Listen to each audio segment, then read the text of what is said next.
Welcome back. Thank you so much for listening to Faith, Purpose, and Leadership, brought to you by the Cornerstone Coffee Break. And today I am so excited to introduce you to Paul Angone. Yeah, yeah. I'll be my own hype squad, I guess. Yeah, man. Well, I met Paul in person back at a conference called Tribes, and it was hosted by Jeff Goins, I That's believe. correct. Yep. And do you remember what year that was? Was that like 2012 or Oh no, it couldn't have been that long ago. really I think it was like 2018? 2017 or 17, 2018. 18? Okay, right on. Well, that was such a really great conference. I loved how it was a round table setup and we got to sit different places and connect with different people. And the conference was Yeah. really geared toward writers. Yeah. And I really just really benefited from that and really benefited from connecting with you.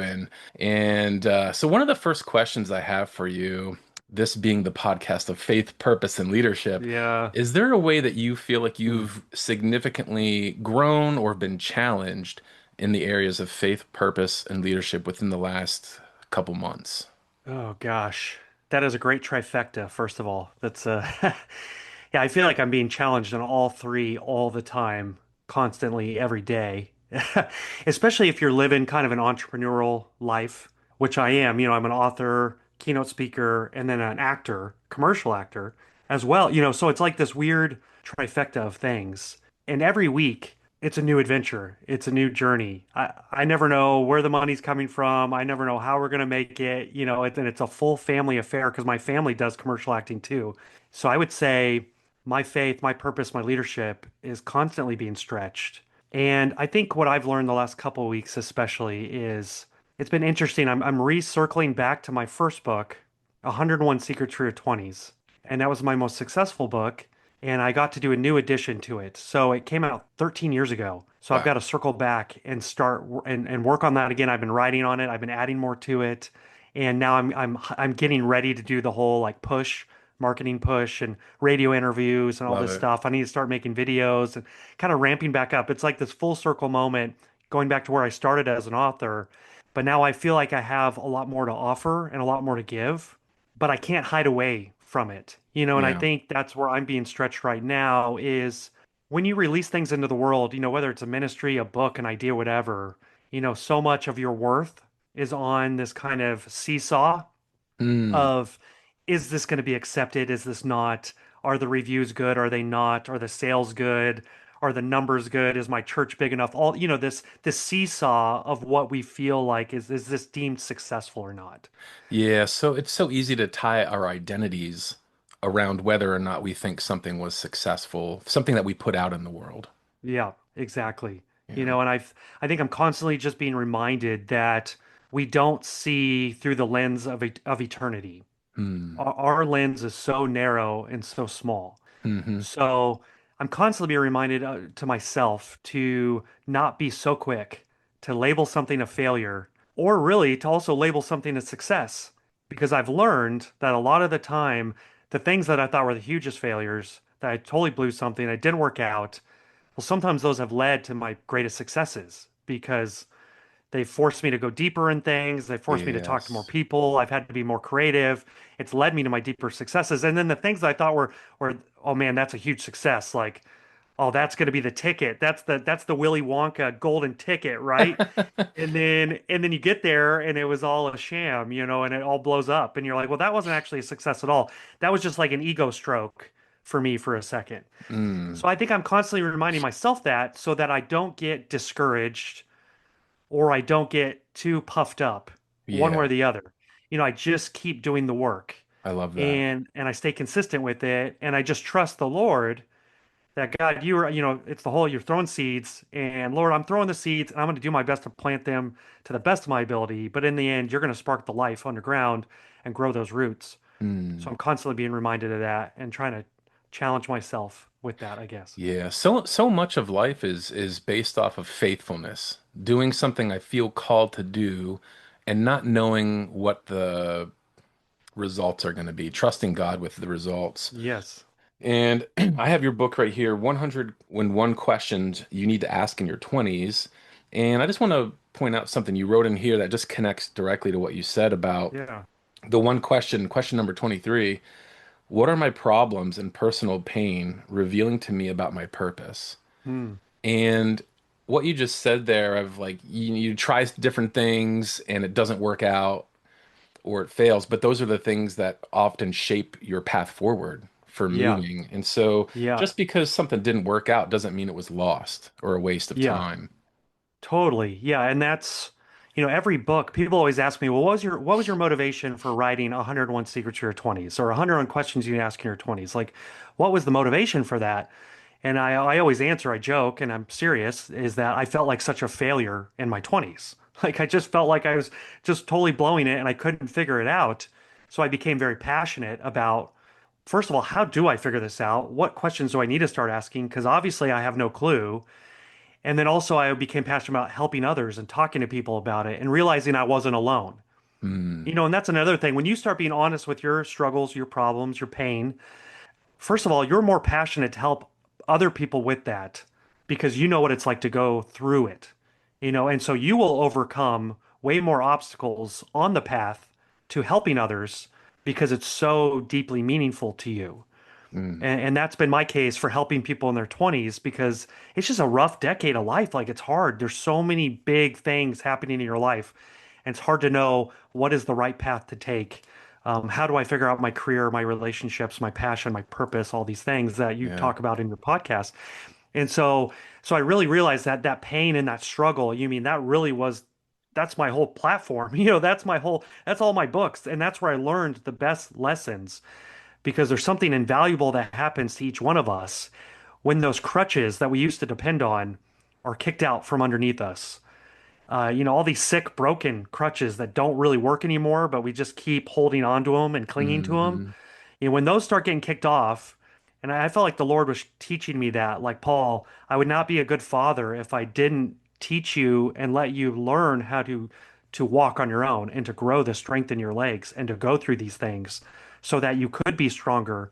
And so it's not easy and it's not fun, but it's so crucial and important, I think, for all of us in our development as a leader, as a spouse, as a father, as all these different things. Yeah.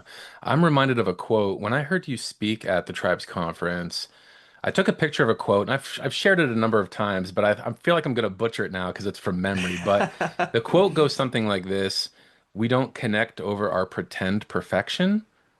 We connect over our shared Struggle. struggle. Okay. Yes, Yeah. good job. Good memory. That's awesome. Yeah, I love that No, quote. yeah, Yeah. yeah. Especially in this age of social media, right? Where we're all putting up these filtered and now AI'd versions of ourselves, and no one's going to know what's real. I think really how you get ahead as a leader, especially, is man, you got to be so just honest and vulnerable and authentic and willing to say when you're wrong, willing to ask for forgiveness. But yeah, wow. um, that is what is going to resonate with people that are looking to you. And it was a good reminder for me too, just from a connection standpoint, right? It does nobody any good if I just keep pretending like I'm all perfect. Nobody connects with that. They connect over the shared struggle, that whole, hey, I've been there too. I've You're been not there. alone, you Yes. know? And that was the email I would get the most from people is, thank you for writing your book because I felt so alone. Hmm. And so, really, that's what happens with each of us when we're honest about our own struggle and what we've learned from it, and maybe where we feel like God is pointing us towards, the hope that's there. That's Yes. also a great part of that journey is when you're like, here's the struggle, but Hmm. here's the hope. Then people can really latch onto that, and it gives them hope. And so, I think that's a really important necessity now, Yeah. especially in today's culture more than ever. Oh, 100%. I agree. One thing I really appreciate about you and is inspiring for me is you're a speaker, you're an author, and now you're doing commercial stuff and acting, which is really Yeah. cool. But I love that you're a man of faith. You're a believer. You're a follower of Jesus. Hmm. At the same time, you're speaking to and writing for a mixed audience. So in your books, I see little quotes from like the Proverbs and some other Hmm. biblical principles. But I love that and I don't know how intentional this was, maybe you can share a little bit about how you got into the writing and speaking space as a believer, as a Christian, but has tailored your message to be palatable for people that don't have a religious background or Yeah. don't believe in Jesus. Yeah, that's always this fine balance. And something I wrestle with every book, every talk. I'm always wrestling with this. I think I found that really I like talking about my faith and that journey, and especially when I'm writing books, I like to talk about it through the lens of my story. Hmm. And so, when I'm sharing something, and I do this a lot in the new addition to 101 Secrets for Your 20s, I do talk about faith even more. I found Nice. out even in the first audition, I go deeper into some of those areas, and basically, it's the only for me, it's the only way I can be honest about certain topics. I really can't be honest. I can't be as helpful as I think I can be if I don't talk about faith and my story through that. And basically, it's like I would be incapable and I would not have done this and I'm messed up and I have weaknesses, all these things, but it's through my faith in Jesus, that I've able to figure this out. Like one secret I talk about is life will never feel like it's supposed to. I talk about that in the 101 Secrets book. Life will never feel like it's supposed to. Because I think we all have these moments, right, where you're going to get that big job or you're going to get married or have a kid and like this somehow becomes like the answer, the be all answer to all your life's problems. And then as you get the job or you get married, you have kids, you realize like, wow, I still have like a lot of problems. Like this doesn't feel like it was supposed to. Like when am I going to be like have it all figured out like I was supposed to? And that's why it kind of hit me one day like life will never feel like it's supposed to. Like it's Hmm. usually built on all these expectations in my head that are not real, and I'm trying to live up to these unmet expectations, and it's crushing me. But what I found as I was thinking more about that is that okay, what is you're supposed to built on? What are you formulating you're supposed to on? Like how is life supposed to work in Mm-hmm. your mind, in your world? And for me, it was to go back to your question, it was okay, when I'm thinking about my supposed to, like this is why it's so crucial for me that I'm building it on the Bible, that I'm building it on my faith with Jesus, because that's really the only supposed to that I can just plant my flag on, right? And it's Mm-hmm. not shaking and it's not moving and it's not fake. It's like these are truth and this is my rock and I can stand on this. This can be my supposed to. Like life can feel like it's supposed to actually if I'm standing on this Mm-hmm. and not whatever that other eternal expectation of success or fame or impact or whatever it was built on. Instead, just build it on that truth. And then actually I have a good supposed to that I can keep referencing as my framework Yeah. for doing leadership, for doing purpose, for doing my faith well.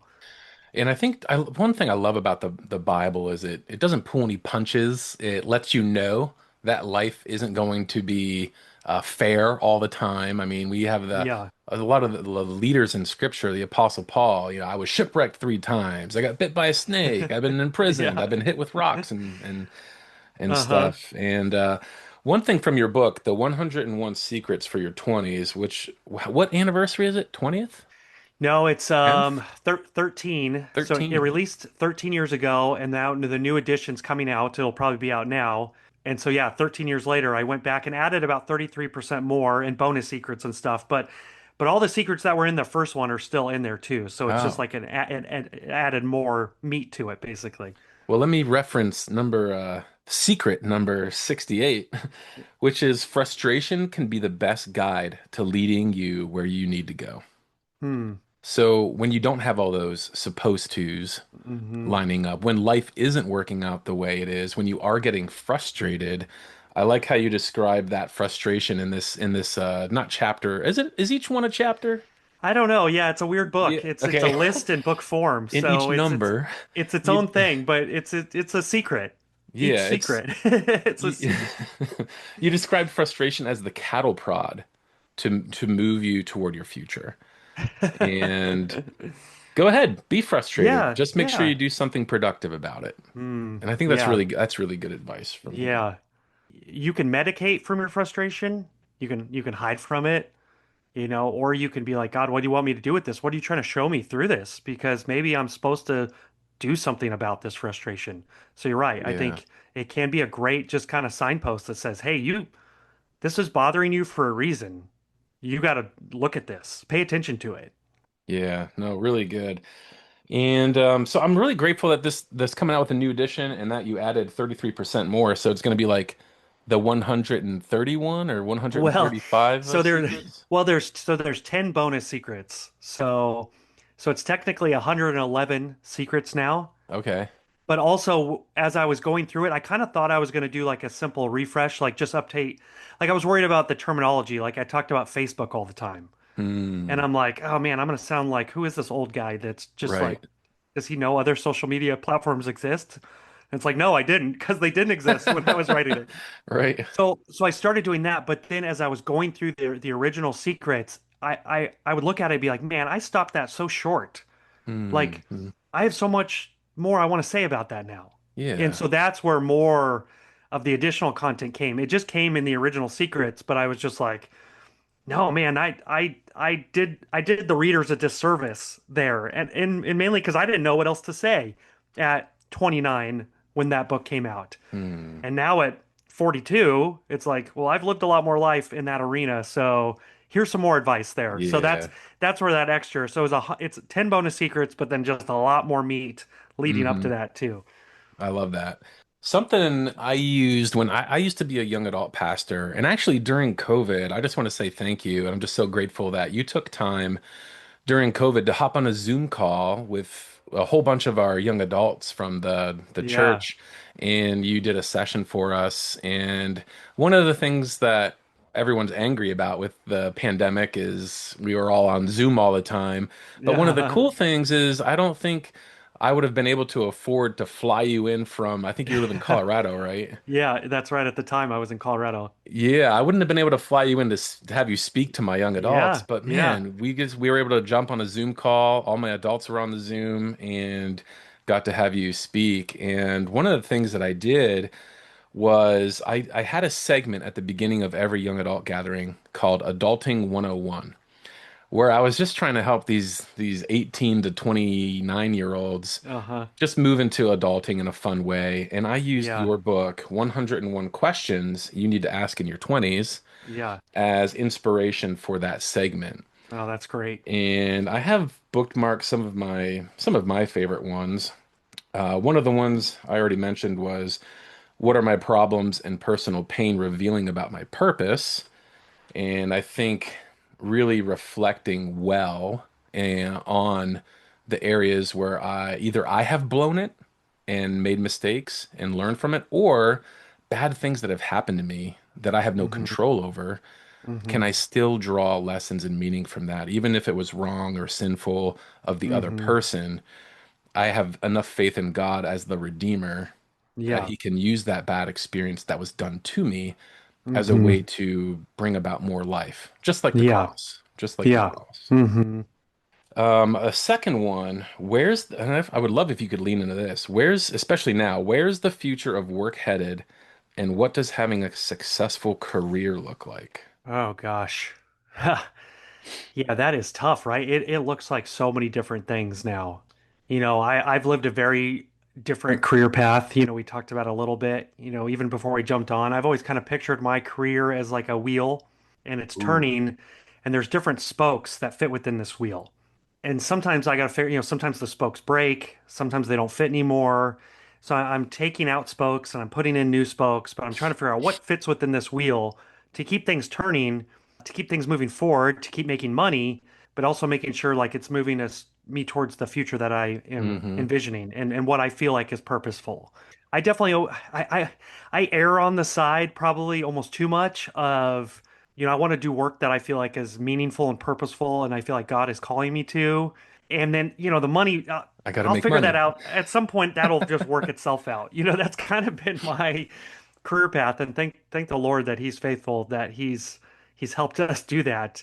Because it's the corporate ladder or whatever that ladder is, it seems to be broken. There's not people don't stay in the Hmm. same company for 25 years or the Not same today. organization. Yeah. It's tough. So I think in 101 questions for your 20s that you need to ask in your 20s, I envisioned it kind of as a map, and you're island hopping from You one island to another. you got that signature sauce model. And Yeah, I that's think even right. before I read any of your books, I remember taking an online course you put together Yeah, that's called right. Finding Your Signature Sauce. Yes, man, you go way back, Gary. You know, you're gonna have to write the history of all this because you've been. I so appreciate you, man, because you've been there and you've been such an encouragement all along the way and a great sounding board. And hey, what do you think of this? So you've always been somebody that I've looked up to and I've really appreciated in my Oh, life. thank you, man. And that I can call a friend now, and it's been great to see your journey too. So segue on that. But yeah, doing the signature sauce, yeah, that was kind of another metaphor that I was thinking about career in. Hey, you're a chef and you're in the kitchen and you're bringing these different ingredients that you're trying to figure out, okay, what flavor do you bring to the world? What flavor, what substance does the world need from you? Yes. And they need you to get in the kitchen and to experiment Let him cook. and let them cook, right? And sometimes it's not going to work, and sometimes it's going to go up in the flames, and it's going to taste terrible. The smoke alarms might be going off, but you're bringing these different ingredients like your values, your skills, your relationships, your story, your backstory. All these are crucial ingredients that go into you giving something to the world that no one else can because you're uniquely made. I think that's a great, for me, still a great metaphor of career. It's not just this one set, set it and forget it type thing where I'm going to be this for the rest of my life. Well, that's not really true, and that's not realistic for most of us. Our career is going to have many different shapes and looks and flavors to it, but a lot of it's going to still be based on hopefully those same things that you've identified. Like, hey, these are crucial values of my life that I Hmm. want to hold to no matter what career I'm in. These are important relationships. This is what I envision my future looking like. And so for each of us, figuring out that signature sauce, I think is a crucial part of this equation. Yes, and one of my passions is helping people discover or discern their purpose. And one of Hmm. the pillars of this podcast is exploring that area of purpose and how people find it. So the signature sauce analogy is very beautiful, and I think Hmm. as we move through life, every person we meet and make friends with, every job we have, every significant experience or Hmm. aha moment is kind of like adding spices, Hmm. adding Yeah. different spices and ingredients that Yeah. we can use to make a different signature sauce in our 40s than we were making in our 20s. Yeah. Yeah, having more depth of flavor, because it's Mm. it's it's cooked longer, right? Yeah, It's yeah. sat there and it's simmered and it's had more time to develop that depth of flavor, which happens over time. That's how they develop, like a good curry, or a good sauce. Like sometimes it's a couple day process because it takes time. And so you're right. I think that's a great extension of that metaphor that for us now, as we're getting a little older, getting a little wiser, we're hopefully just getting that more of that depth to our substance because we've gone through it and we learned what didn't work. And now we're trying to hone in on, okay, this really is what works. And this is the flavor that I need to give to the world. There's multiple different starting points for someone to discern their purpose, their Hmm. signature sauce. What would you say to someone who's in their 20s, who's maybe they're just a recent graduate of college, or maybe they're out of high school and not going to college, but they just don't know what the next step is for them? If you Yeah. had that young person sitting in front of you right now, and maybe they're listening, what's Yeah. a good starting place that they could do to move them forward? Well, I would start maybe just from a reframing standpoint. A secret that I have in my book that I share a lot of the time is, that success in your 20s is more about setting the table than it is about enjoying the feast. Hmm. So I would Wow. just think about it from that instance, first of all, like, hey, this is really about first of all, maybe even building the table, figuring out where the table is, getting some of the pieces of wood. Let's construct this table, and then let's start setting it. Let's start getting it ready. Because I don't really feel like success in your 20s is about getting all the things, whatever that is, all the money, all the accolades, all that huge things that we dream of, which I don't think is bad. I love when somebody's optimistic and they have big dreams, they have big goals. I don't think that's the problem. I think our timeline for how quickly we think we're going to see the fruition of some of those big dreams and goals, Yeah. that becomes the problem. Hmm. So let's just reset expectations and be like, hey, this might be a weird, windy journey for a little bit. Like it might not be the most straightforward thing. And that's okay. Hmm. Because again, you're going to learn a lot. I talk about in my books a lot that, all explorers have to get lost. Like Wow. that's the first part of exploring. Yeah. But explorers, they get lost on purpose, Wow. Yeah. with purpose, for a purpose. So Hmm. that they're not just wandering. It's almost like strategic lostness. That's what exploring is. And so if somebody came up to me, young 20s, they're like, I feel lost, I don't know what to do. It's like, well, that's great. Like, this is a great place to start. Like, because now you're starting on the path of exploration. That's so Let's good. just start taking those steps forward. And if you can't see ahead, if you can't see around the bend, that's fine. Like, that's normal. But let's figure out, okay, what's that next step? What is it, an email you need to send? Do you need to ask somebody to coffee that you've just been on your heart? Like, I should ask that person to coffee and talk to them about Mm. their career. I'm sure there's things stirring inside. I couldn't even point to it because it's so individualistic to that person of what's that thing stirring that Yeah. maybe you've been Yeah. afraid to do. And that comes from the questions book. I'm sorry, I'm getting long-winded, but it reminds me of a question Seth Godin, who was somebody I looked up to. He's a New York Times bestselling author, a marketing guru. I asked him for my questions book, hey, Mr. Godin, and I was scared to ask him this, first of all. Like it took me weeks to ask him Pretty because significant leader, pretty well known. yeah, I mean, it's like why I don't want to bother him. The Like Seth Godin. who am I to email Seth? All right. And he had endorsed one of my books before that, which was a total just amazing That's thing. wild. Cool. And just shows his character because he didn't know me from Adam that he would Mm. endorse the 101 Secrets for Your 20s book. But I wanted to reach out to him with the question. I was afraid to do so anyway. I finally reached out to him.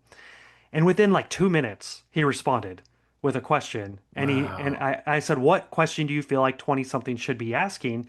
And he responded, well, it was, what is fear holding you back from doing? Is it worth it? Hmm. And man, I was so floored. First of all, I was like, Seth, were you like, do you have like secret cameras in my room, like watching me be so afraid to email you? Like, Yeah. you spoke right into my fear. But also, his question was profound that, and that idea of, is it worth it? And so, again, for anybody, whether you're a young 20 something or you're a young 50 something, and you want to try something new or take a chance, but fear's been holding you back, it's like, well, what's that thing stirring that you feel convicted? And is it worth it? Is the fear worth it for you to not take a step forward? Yeah. And I think most of us, when it's framed that way, would say, well, of course it's not worth it. Like it's not even close to worth it for me not to try. And so it's a good question for me to even remind myself now. It's like feel the stirring, take the chance, take the step, let God reign and put the sunlight on it and let it grow. And that's all you can do. Not to nerd out a little bit. This next comment may me sound nerdy, but have you ever watched the have you ever watched the TV show One Piece I or have heard of not. it? It's an old Uh-uh. anime cartoon, but No. Netflix just released a live version of it. Okay. And my daughter and I have just been loving it. There's 2 seasons out right now, and it's just I'll have to the check it lead out. character, Luffy, Monkey D. Luffy, is Uh-huh. so positive, so optimistic, full of belief, Huh. loves his crew. And going back to what you said about getting lost on purpose, Hmm. like they're going after to find this treasure called the One Piece.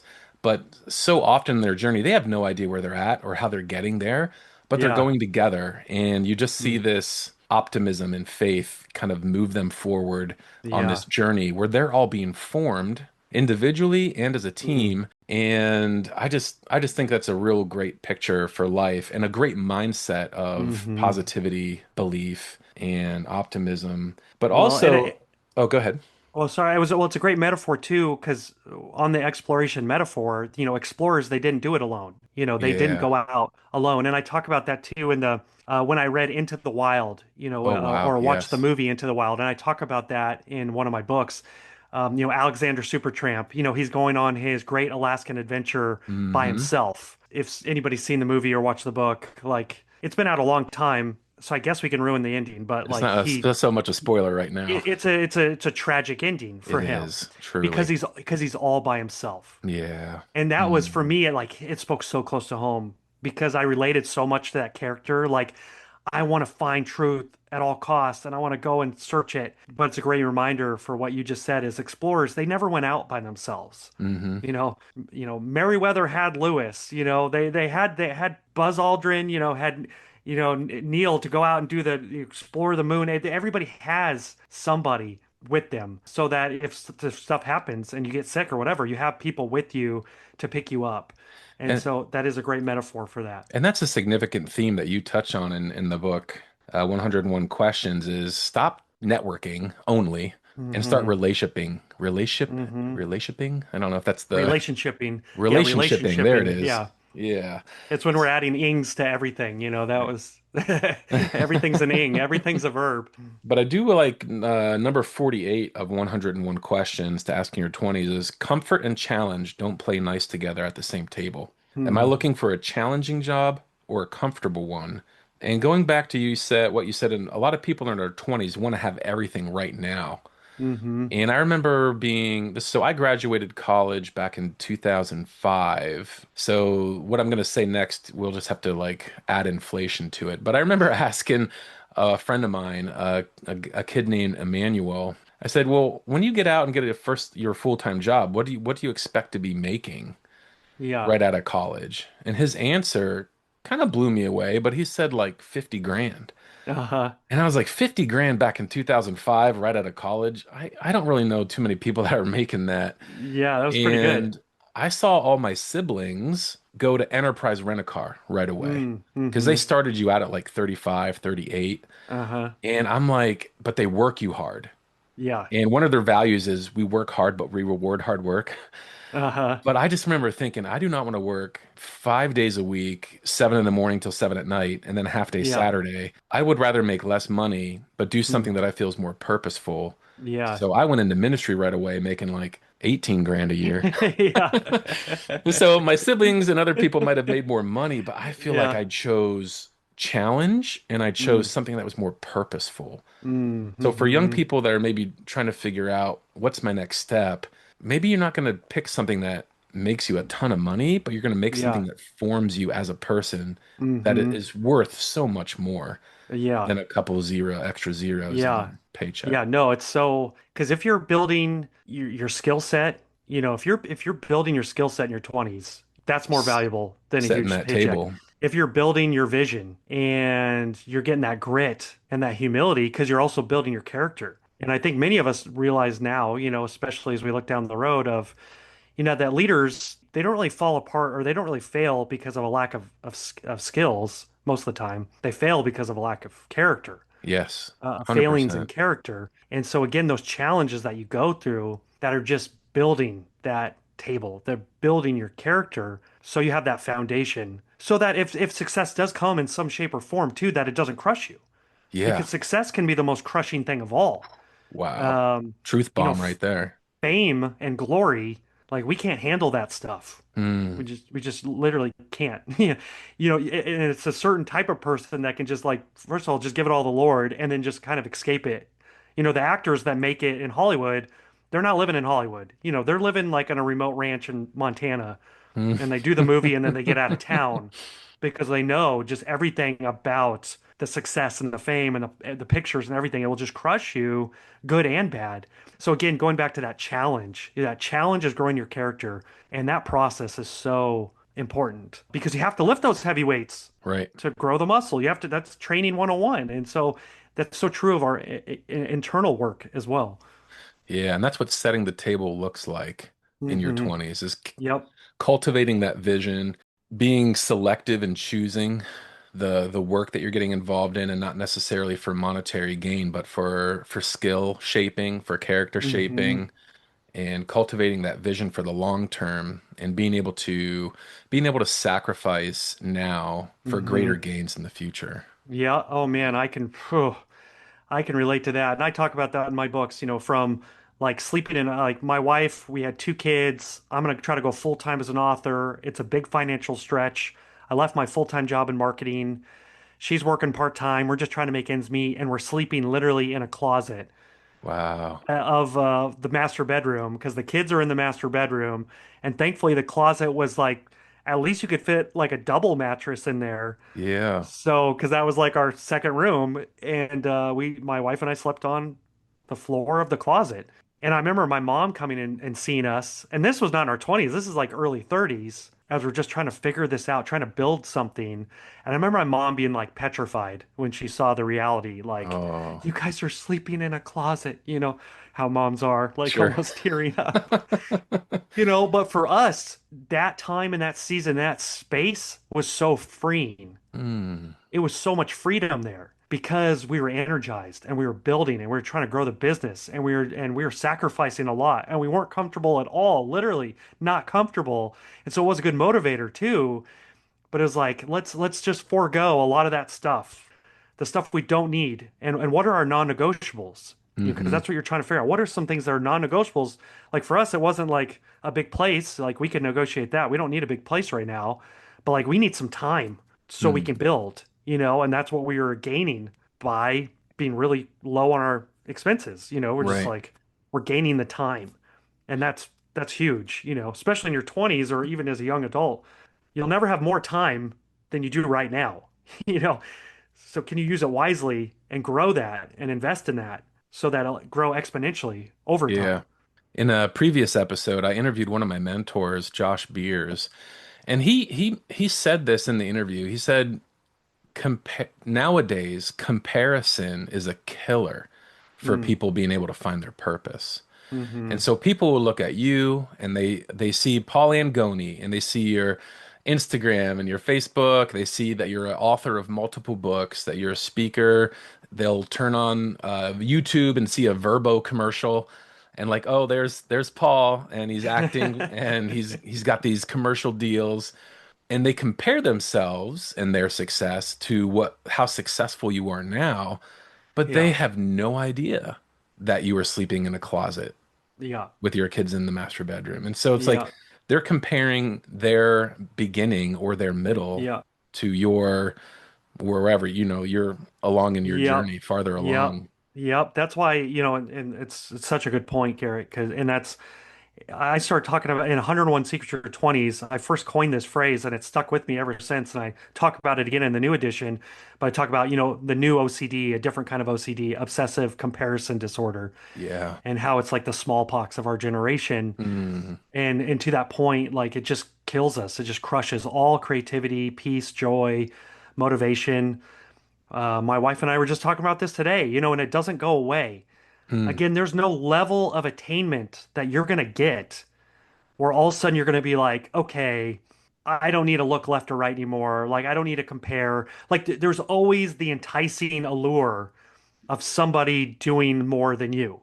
Like, mm. no matter where you are, unless you're going to be whoever, I don't know, Elon Musk. But I'm sure Elon Musk is he's petty. He's looking left and right and being like, oh man, that guy's doing that. That gal's doing that. I need more of that. I need more of this.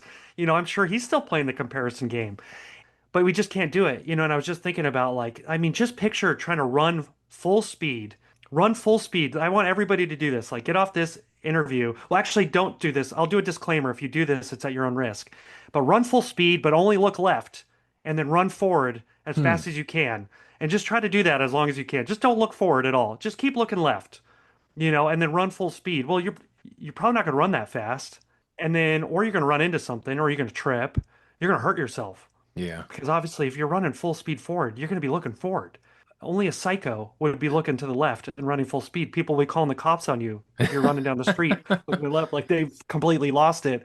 But that's what we do in our lives, right? Mm, We're trying to run full speed, haphazardly, and we're like, God, catch up. I'm going down this path. Like, see ya. Find me and help me when I get there. And then we're just looking to the left, just watching everybody else. Like, oh, why can't I have that God? Why can't I have that God? And then we're shocked when all of a sudden we fall off a ditch or we right. run full first into a wall. Hmm. And they're like, God, where were you on this? It's like, well, I gave you eyes to see, but you're not using them. Like, honestly, that's kind of on you. Like, and I actually saved you 5 times before. You didn't even realize it, because you didn't see it. But Man. Well, that's a good segue into another one of your books that I just wanted to jump into was the book you wrote called Listen to Your Day. yeah, For people who are running fast and getting stuck with only looking one way. One Mm, of the brilliant things that you have in this book toward the end of it is these models that help you discern or process a situation hmm or maybe a problem they're encountering. And so you have different mindset models that I had a mentor. One of the best things that I really got from this one mentor of mine was he gave me models for processing information and hmm situations. And I hmm feel like this book, Listen to Your Day, you offer these really beautiful models. Basically, the end of your book, you have all these different, the entrepreneur mindset model, the farmer mindset model, the writer mindset model. There's a consultant model, a monk model. And could you just maybe share a little bit about some of the inspiration behind that Yeah, and maybe share an example of one or two and how you've used yeah, them in your own life? yeah. No, thank you. That's great. Yeah, the book, the Listen to Your Day, the life-changing practice of paying attention. Mm, That's what the book is about. It was again feeling like a failure in my own life, that I'm just way too distracted. I'm looking at my phone way too much. I'm missing all these moments with my kids. I'm losing the sense of purpose in my own life because I can't focus and I can't see. mm, And so for me, it was really diving deep into the psychology, into the spiritual aspects, into just my daily practices of how do I become intentional with my attention? How do I take it yes. back? I Because it's love being that. stolen from me, and it's not really even being stolen. I've given it away. Like Mm, I have cash in my hands, and I'm going full out, just open-handed to everybody, saying, "Take it from me. Here, you take the best of what I have, and I'll give it to you without a fight." wow. And that's kind of what we're doing with our attention. And it's literally built into the phrase, "pay attention." Mm, We're literally making payments with everything that we're paying attention to, and we become what we pay attention to, which that's a frightening thing. wow. So it's like Yeah, we become more and more like what we are focusing on, 100%. which seems so simple, and yet like, so I'm becoming like the influencers I follow. What am I becoming? Am I becoming like the nightly news? What am I becoming because I'm focusing my attention on this? So that's where these mindset models came into play for me. It was like, how do I almost do like games or exercises where it's like, okay, like entrepreneurs, successful entrepreneurs especially, they look at life differently than the normal person. They have a different mindset. And for me, it was entrepreneurs, when they see problems, again, going back to problems, when they see problems, I think an entrepreneur, they get excited. They're like, oh my gosh, this is a great problem. Like I they're could make thrilled. money solving Yeah, this. yeah, exactly. And they're like looking up like how is nobody wait, there's not an invention to solve this problem yet? No one's created a business around solving this problem. Like Hmm. their whole life is built around seeing great problems and then doing something about them. Whereas I think many of us will get stuck like, God, I keep just ramming my head against this problem and it just stinks and I hate this and God, where are you in this? And and you were just frustrated with it instead of asking ourselves, let's put on the entrepreneurial mindset model and today, and that's what we did in the book. I literally have things, spaces to write down and to do this as an exercise, is I just want you to track all your problems. Yeah. Like just write down some of the biggest problems you're experiencing, pay attention to them, and then start thinking through like, well, gosh, instead of complaining about it, Hmm. instead of lamenting about it, let's put on the entrepreneur hat and what's a solution? And start jotting down your solutions. And it's amazing what we come up with when we do that. And that's training your mind to becoming a solutions driven person Hmm. rather than feeling like a victim all the time and being, Exactly. life is happening to me and there's Yep. nothing I can do about it. Exactly. And then I have the writer mindset model, which obviously I'm a writer, so I'm constantly thinking about this. But for the book itself, I literally wrote most of the book because I typically say the best writing that you're going to do as a writer is when you're not writing. That's the most Mm. important. It's when you're living your life. Hmm. Like that's the most important writing you're going to do. But again, if you're paying attention and if you're noticing those small things, because we're all getting these kind of revelations, I feel like God's giving you answers to your prayers and giving you these small revelations throughout the day. We just miss them, or we're too busy, we're too distracted, we just think, well, that's not that important. But as a writer, especially when I was writing this book, I would go on hikes and just find like that 40-minute window in my day where I could just go on a walk with no nothing, no podcast, no music, no nothing, just walking and Yeah. just praying and Hmm. then just being amazed at just all of a sudden these ideas, the things that are hitting me. I'm finding sentences, I'm finding ways to end chapters. Like I'm just thinking through and then I am jotting it down. So my I did bring my phone into the mix. I could have had a physical journal, but for me it was just maybe easier to just talk into my phone so I'm not Hmm. stopping. But then making sure I'm not then saying, "Oh, well, let me just look at Instagram to see what's going on there." But just trying to be intentional about that time. But I was literally writing so much of my book because I was just paying attention, creating that space, and then just really listening and then writing it down. And that's what good writers do. That's what good comedians do. Writers and comedians are kind of the same. Comedians are just so, especially observational comedians. I mean, they're just amazing at just paying attention to the things we all see and we can all relate to, but they just put it in a funny little way, or they just shine the spotlight so we all pay attention to the ridiculousness of something, and then they have a career. So again, these mindset models, yeah, are super important, and I use them daily as I'm just trying to concentrate on, okay, what really is important? How do I direct my attention in ways that are purposeful? I love that. It's beautiful. And I love how in this book, I Listen to Your Day, you have these quote pages where it's just a full page of a quote. And what you just Yeah. said there, getting alone in nature, not being on your, no podcast, no music, just creating that quiet space. You have a quote in here, page 61. Quiet spaces in our lives are sacred. We must treat them as such. It's like letting your mind enter a wide open meadow to explore instead of keeping it wedged into the small confines of your phone. Hmm. And so being intentional about getting that quiet space where Hmm. your mind can be in that meadow full of ideas, full of Hmm. wisdom, that's bouncing around your heart underneath the surface, your heart and mind, but getting into that quiet space so that you can capture it Yeah. and put it in your Yeah. notes. And I even think this is just a great even reminder for leaders. Like I often tell leaders, because I do corporate keynotes too. I'm sometimes speaking to corporate keynote leaders in a conference or something. And I even encourage leaders like, hey, like maybe for the next meeting, like instead of just getting in the same room, the same chairs, the same whiteboard, same computers, just everybody, like three of you go on a walk together.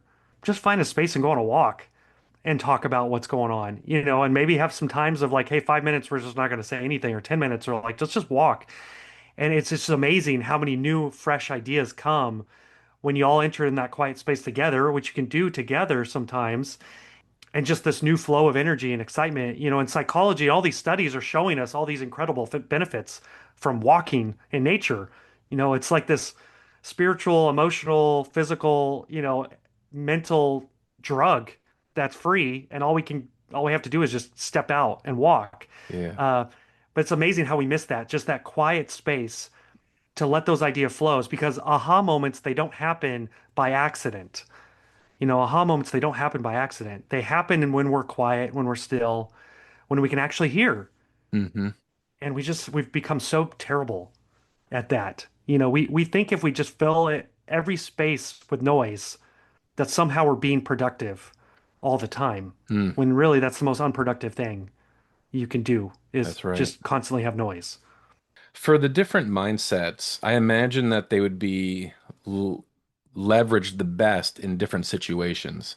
So, what you mentioned, entrepreneur mindset, and I think that mindset is good to lean on when you're facing a problem or an issue.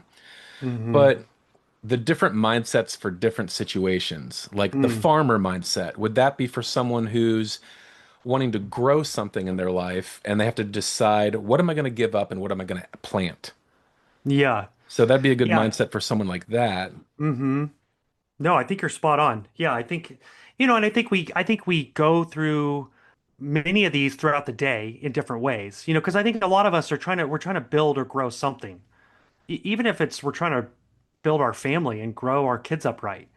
And so the farmer mindset model is just like a good reminder for all of us, like just about the beauty of it, and what it takes to be a farmer, and just going through that process of planting and watering and watching something grow and then the harvest and just reminding ourselves that It's a season. I got to be as patient. yes, exactly, as you're growing that.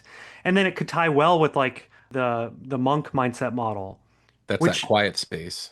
is that quiet space, which can relate to the writer mindset model. You know, they can intermix, which is obviously why there's a lot of the most impactful books in history are written by monks, you know, by those who stepped away. You know, I like Mm, Thomas Merton is one of my favorite authors. You know, No Man is an Island is a book he wrote. You know, and it's just mm. got so much depth Yeah, and I wisdom. love that. You know, because he was a monk and he was just in quiet and in stillness and just hearing from the Lord and writing it down. And so I think a lot of these actually can interplay with each other quite well. And it's not something that we have to be like rigid about. You know, it's more just kind of like just lenses and metaphors that we can just kind of start thinking through so that we just don't have to go back to the same habits and practices that maybe we're stuck in. It's like helping us get out of that rut of the way we've been looking at the world and practicing different lenses. And then it opens up our mind to different ideas and different things that maybe have been there all along. We just couldn't see it. Yeah. I think I think my biggest encouragement that I want people to hear from these mindsets is a lot of people tell me that they wish they were journalers or they want to Mm, journal, they wish they would journal more, they just don't know how to start. And mm. I love journaling. Journaling, I have every journal I've written in since 1996. Oh, that's amazing. And it's such a gift to be able to go back Yeah. and meet younger Garrett and the Mm, lessons I was learning and the things that I wrote down. I surprised myself. I think, did I yeah. really write that? Like I sound so wise. Maybe I need to learn from my previous self. But I think these mindset models give people a starting point. Like if you don't know how to start journaling, go to the investigator mindset model Mm, and just mm-hmm, ask that question, what did I observe today? And in doing that, you'll have things like, what feelings did you observe today? What mm, thoughts and beliefs precede these feelings? mm, Now you've just given someone the tool to dive beneath the surface by giving them something to look for.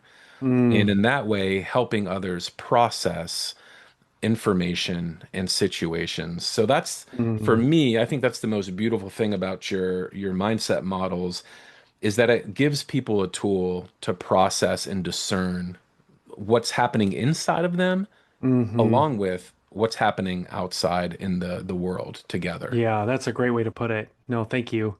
No, that's so spot on. And even things like anxiety, you know, I talk about that a lot in my life that I've learned I have to define my anxiety because anxiety can be so vague sometimes and just kind of there. And all of a sudden we're anxious and we're not even sure why. And it's such a helpful exercise for me to define it, Mm, and sometimes it's hard. Sometimes it does feel like so nebulous. But a lot of times I can put a name on it. Like if I actually think about it, I can track back hmm the path in my mind of where did this come from, and it's usually from some thought, and a lot of times it's from comparison. You know, where it's like, oh, I was on Instagram and I was subconsciously even or consciously comparing myself to their path, to their journey. Now I hmm feel anxious, and now I'm like frantic, and I'm taking it out on other people. But if I just took time as like that investigator mindset model, just investigated that feeling and be like, okay, well, why am I anxious? Let me get down to the other layer. What are the thoughts? What's the mindset? Well, that helps me now transform that anxiety where I can realize, well, that was based off a lie. So Yeah. let me say the truth, and I don't have to have just this nebulous anxiety just beating me up all the time. So much power in naming something. Mm-hmm. And I think it takes that hard work of reflection and asking the questions to be able to find the name for that thing. And then when you name it and see where it came from, take some of the power and control away from that Mm-hmm. negative anxiety or feelings you're having. That's All right, spot on. I got three questions left for you. All right. All right, the first one comes from 101 questions you need to ask in your 20s. And I love this question. I think it's so valuable and important for young people listening. It's number 75, and it's what are two or three cycles that I want to break and not leave behind for my family. And I Oh. love that because I before I got married, I didn't I had a problem with lust, just being vulnerable, had a problem Mm-hmm. with that and messed around in high school. So when I went to college, I had rededicated my life to God. I said, I'm not going to date for 4 years. I really Mm. need to reset my mind, rewire my brain, rewire how I view women. And I really think going through that season, I didn't want to bring my sin issues, these significant sin issues, into marriage. Hmm. And I really love that you're challenging 20 somethings to break cycles because if we just try to hide stuff and ignore them, that's where they Hmm. fester. Yep. And I just would, where was the inspiration behind this question? And how have you lived this question out in your own life? Yeah, that's a great question. Yeah.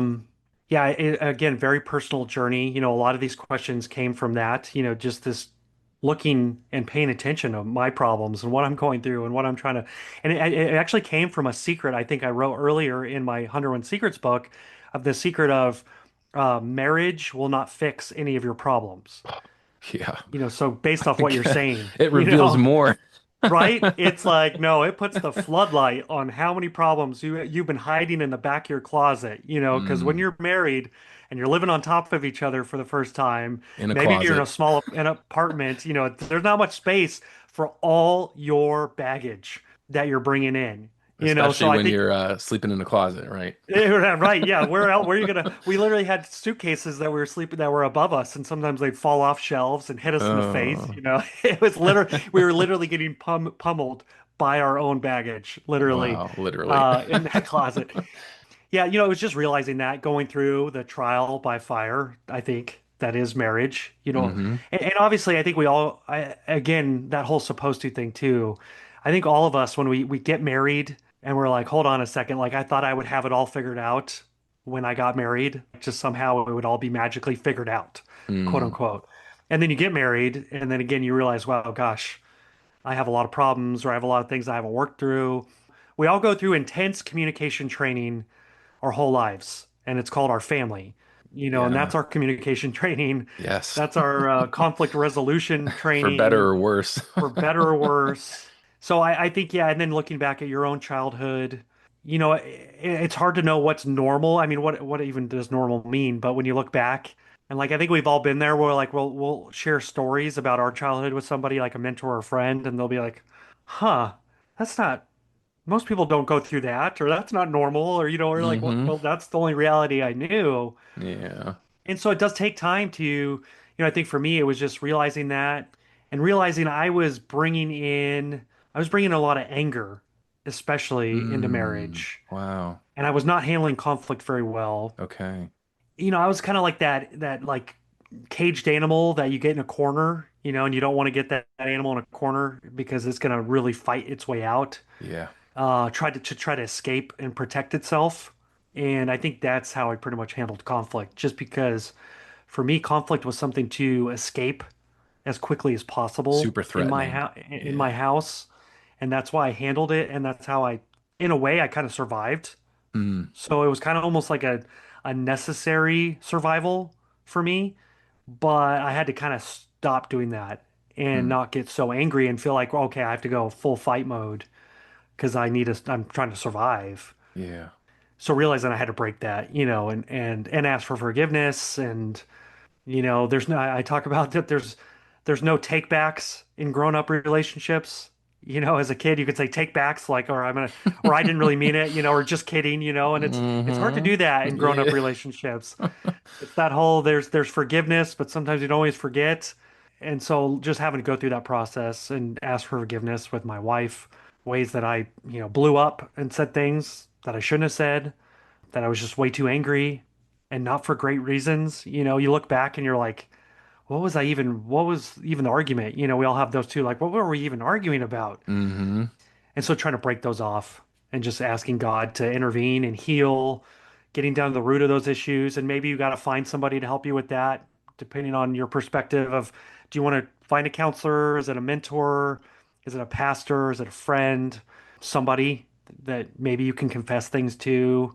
I think it's helpful to go through that in relationship with somebody you can trust as Yeah. well, but also just through prayer, and just asking God to reveal things and asking God to heal things because He's there and He's ready to do that too, and just and redeem it, like you said. God's in the redemption business, and so he I think He loves redeeming these things and just growing a lot of stuff, growing a lot of stuff out of the crap, that's fertilizer, baby. That you Yeah. can grow some good stuff out of that, if you look at it and do it right. So much wisdom in what you just shared. And James 5:16 has been such an important verse to me, which when you said, confess your sins to someone who's a safe Mm, person, James 5:16 shares, confess your sins to each other so that they can mm-hmm, pray for you and you can be healed. And so much of my sin was a secret, and I just kept mm-hmm, confessing my sin to God. I didn't think about mm-hmm, involving my community of people that I mm-hmm, could confess my sin to, who would then, on the other side of that confession, encourage me, keep me mm-hmm, accountable, challenge me.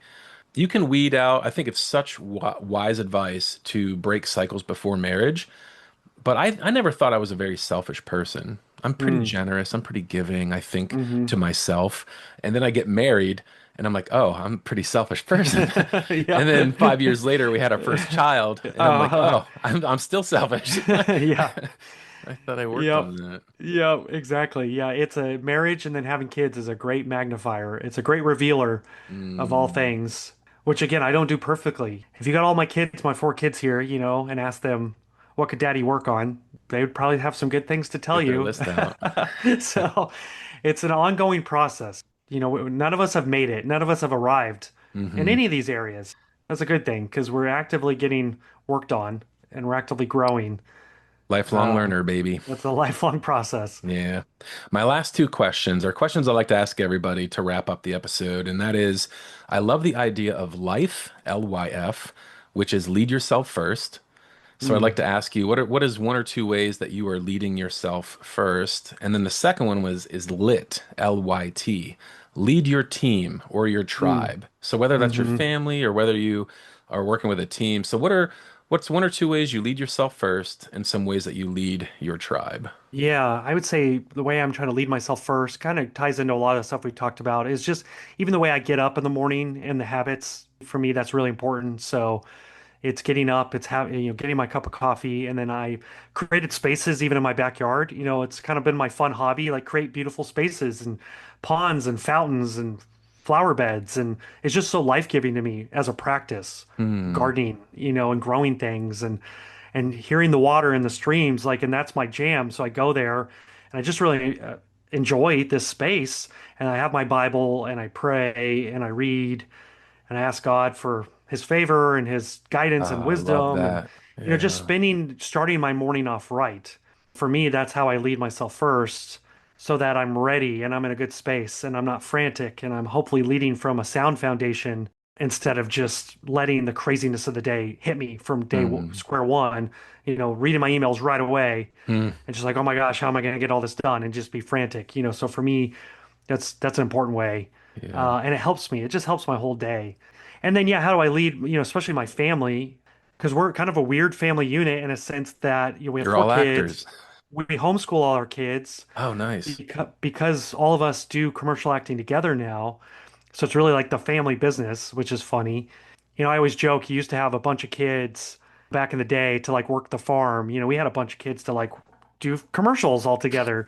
Um, it wasn't our plan, but that's Uh, how it kind of worked out. yeah. But yeah, we do everything together. We do life, we do school, we do work, everything, together. Hmm. And there's the pros and cons that come with that. So I think for me, it's trying to just have like some sort of humble consistency, like a daily consistency, like trying to just show my kids, Beautiful. you got to work hard, every day, Hmm. and you got to give all these anxieties and worries to the Lord every day. And in the acting world, we're auditioning a lot, and you get a lot of rejection. Mm. You fail a lot, like you don't get most of the jobs you audition for. You don't even hear anything. So even just trying to teach the kids through the way we're acting too, of like, it's all in God's hands, and it's like we're gonna just trust the Lord that He's gonna open up the doors that we need to go through, and He's gonna close the doors that we need to be protected from. Sometimes the best shield you could ever ask for is a closed door, because Wow. it's keeping the stuff from the other side from getting to you. So maybe that closed door was a shield. It Hmm. wasn't a failure. So I guess just trying to teach our kids through that. I don't do it all perfectly. Sometimes I'm frustrated. Sometimes I'm overwhelmed, but trying to just at least show them, hey, this is what it's like, and just try to bring those life principles that I've been writing about my whole career and hopefully infusing some of that into them as they're just beginning to think about their life and career and purpose and their faith. Yeah, there's two quotes that came to my mind hearing you share. The first one goes something like this: successful people are just people who have failed more often than others Hmm. Hmm. because they're taking more risks. They're putting themselves out there, and you get enough rejections, it's going to lead you to the thing you're supposed to be doing. And Hmm. the second quote, I think it's Jamie Lee Kern, maybe I heard her speak at a conference where she said, rejection is often God's protection. Hmm. And he's shield. What did she say? Something like God's allowing people to be blind to your worth for that Hmm. season so that Hmm. you can move forward to other people who would appreciate your Yeah. value. Yeah. And I've just butchered that quote, but that's the Yeah. idea No, behind it. yeah. Yeah, you start learning like it's just such a timing thing, and Hmm. it's all about the timing, the right time, the right Yeah. season, and just trusting God that, okay, God, you know the time, you know the season, you know the place, you know the people. I'll just do the good work, And the and right I'll mindset to the move right through it mindset and be faithful healthy. in that, and not have my worth on the teeter-totter anymore, Hmm. but just have it based on my foundation, and then you look back and you're like, wow, I was able to do a lot more that way, instead of waiting for the outcome to come and then I'll do the work, instead just being Yeah. faithful and what God has given you. So, Nice. Man, well, thank you so much for being with us today and for just sharing your wisdom. And I just also want to share, I just want to say thank you for doing the hard work of writing books because I'm trying to write one right now and it's just, I'm kind of feeling stuck. But the fact that you've you got this. pressed in, and I'm just so excited for 101 Secrets for Your 20s, the 13-year celebration, Yeah, the the new new edition edition. coming That's out right. with new wisdom. So, Oh, thank you. Well, thank you again, yeah. Gary. It's been fun. I mean, it's so fun to just be able to do life with people for this many years and to get to have all these different conversations and experiences and just I've found myself blessed. That's like the best part of being an author, really, is to like create relationships and get to Yeah, meet really cool beautiful. people who are doing their own really like meaningful work and to get to like go through life together in this way and cross paths. So I just love it. So thanks for having me on. It's been great to reconnect and have this conversation. Yeah, likewise. And could you share with people where they can find you? Instagram, Facebook, or website? Yeah, Instagram, it's Paul Angone, and that's Angone. It's a good Italian name. My middle name's Tony, so I could be Tony Angone Oh, if I wanted to be a true Italian, but I've stuck with Paul. I feel like I'd have to wear more gold chains and show more chest hair if I was going by Tony Angone. yes, So Paul absolutely. Angone, feel free to reach on Instagram. My website's still allgrownup.com. That's Grooan. GRAN. Yeah, that's right. All grown, your growing pains. There's still hundreds and hundreds of blogs and articles and stuff on that site that people can look at, especially young adults, 20 somethings, teens, 30 somethings that are looking for advice. So they can find that there. And you can reach out to me through the website as well. Wonderful. I'll put all those links in the show notes so people can scroll down and click on there to send you an Awesome. email or check out your website. But thank you so much, everyone, for listening. And thank you once again to Paul Angone for sharing wisdom with us today on faith, purpose, and leadership.